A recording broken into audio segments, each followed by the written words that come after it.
In the shadowy embrace of the darkened forests of Transylvania, there existed a legend of a vampire named Victor. Unlike the usual creatures of the night, Victor was not driven by sheer malice or bloodthirstiness, he was driven by an endless hunger that he could not quell. His craving wasn't just for blood, but for the tastes and experiences it carried with it. Initially, Victor led his life like any other vampire, abiding by the ancient covenants that governed their kind. He drank sparingly, preying on animals and only feeding on humans as a last resort.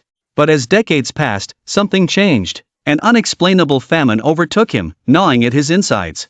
It made even the creatures of the forest tremble at his approach. Seeking answers, Victor traversed the ancient lands, questioning elder vampires, and even daring to consult witches and warlocks. Yet, all shrugged their shoulders or laughed at his plight. He began to despair, wondering if this was a curse born from some forgotten sin or simply a cruel twist of fate. One moonlit night, as Victor prowled through a desolate village, he stumbled upon an old library.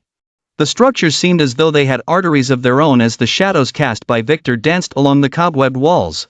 Driven more by intuition than conscious thought, he began to leaf through the dusty tomes, his eyes scanning over forgotten histories and obscure alchemies.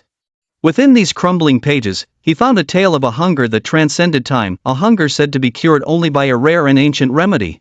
It was said that sipping the elixir of the eclipse flower, a plant that bloomed only once every 100 years, could quell such eternal longing. With renewed purpose, Victor set his sights on this mythical flower. He travailed through dense forests, crossed raging rivers, and climbed treacherous mountains where even the bravest of mortals dared not venture. Throughout these journeys, he encountered creatures that looked upon him with both fear and reverence due to the aura of power and desperation that clung to him. At last, during the cycle of the blood moon, Victor found himself in a secluded valley where the eclipse flower unfurled its petals just as the first rays of light pierced through the curtain of night. It was as if the universe held its breath, waiting to see if this famished vampire would finally find peace. With a gentle yet steady hand, Victor harvested the essence of the flower, creating an elixir as described in the ancient texts. As he drank, the world seemed to pause. A warmth flowed through him, spreading from his hollow core to the tips of his fingers. For the first time in centuries, Victor felt satisfied, not just in body but in soul. The gnawing hunger was replaced by a serene tranquility.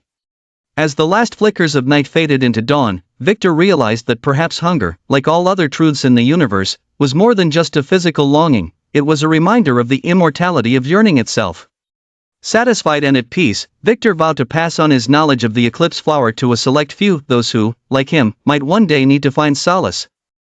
And thus, the tale of Victor the famished vampire ended not as a horror, but a parable of perseverance, discovery, and the pursuit of balance.